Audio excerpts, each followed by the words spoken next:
আমাকে পরিষ্কার বলেছে যে তোমার এখানে দিতে পারা যাবে না, করা যাবে না।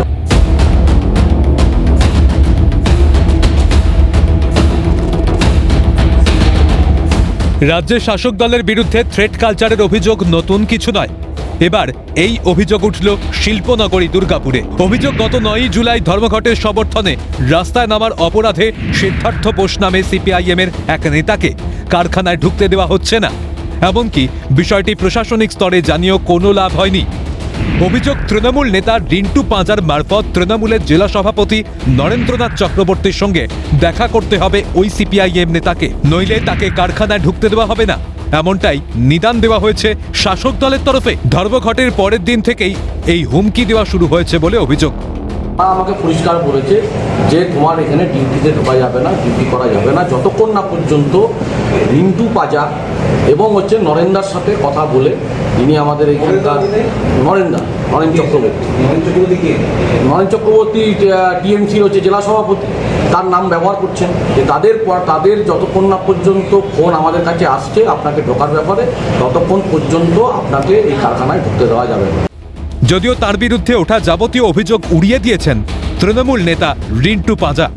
ভুলভাল অভিযোগ করছে, কেউ হয়তো ম্যানেজমেন্টের কাজ করে, তো আমি যতটুকু জানি ও তো সিআইডি থেকে কাজ করে না, ম্যানেজমেন্টের লোক, কোনো পার্টির লোক হয় বলে জানা নাই। তো আমার বিরুদ্ধে কেন অভিযোগ করছে আমি জানি।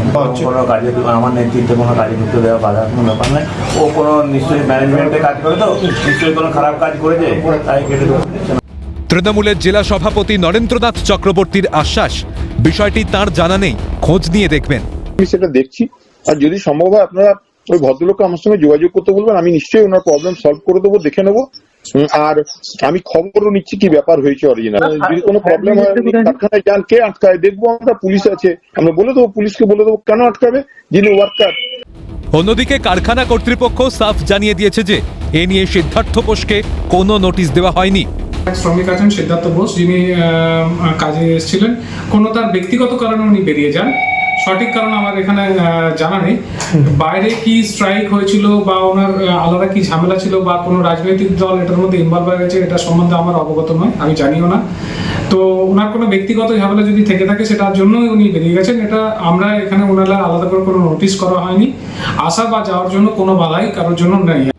গোটা বিষয়টি নিয়ে সরব হয়েছে পদ্ম শিবির। বিজেপির জেলা নেতা চন্দ্রশেখর বন্দ্যোপাধ্যায়ের আশ্বাস, দুর্গাপুরে যারা এই থ্রেট কালচার সৃষ্টি করছে তাদের বিরুদ্ধে দল সব সময় থাকবে। সিদ্ধার্থ যদি মনে করে যে ভারতীয় জনতা পার্টির সহযোগিতা লাগবে, আমরা অবশ্যই করে সিদ্ধার্থর পাশে দাঁড়িয়ে তার এই আন্দোলনের সমর্থনে নয়, আমরা তাকে শুধুমাত্র কাজে যোগ দিতে দিচ্ছে না বলে তার পক্ষে দাঁড়িয়ে আমরা সুপার স্মেল্টার্স কারখানার গেটে ভারতীয় জনতা পার্টির পক্ষ থেকে আন্দোলন সংগঠিত করব এবং তার পাশে দাঁড়াবো। অবশ্যই করে তাকে কাজে যোগ দিতে হবে।